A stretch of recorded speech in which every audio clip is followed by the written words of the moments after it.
না না, আমি গরুর ইঞ্জেকশন দেই নাই, সবসময় তাজা ঘাস লতা পাতা খাওয়াইছি। চুপ করেন। আপনি ইনজেকশন না দিলে আপনার জামাই দিছে। এই গরুর শরীরে জ্বর, ডায়াবেটিস, যক্কা সবকিছু ভরা।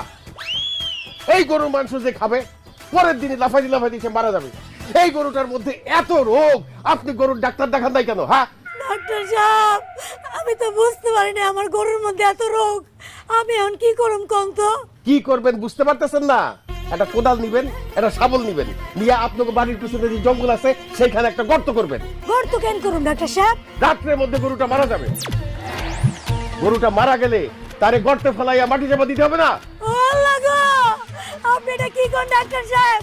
আমার গরু বাঁচবো না, তাহলে এখন আমার কি হইব? ও আল্লাহ, এখন আমার কি হইব? আচ্ছা ভাবি, চিন্তা করো না, তোমার পুরাটা লস হইব না। তুমি 20,000 টাকায় আমার গরুটা দিয়ে দাও। আমি গরুটা কিনা নিয়ে যায় বিকালের মধ্যে জবাই দিয়ে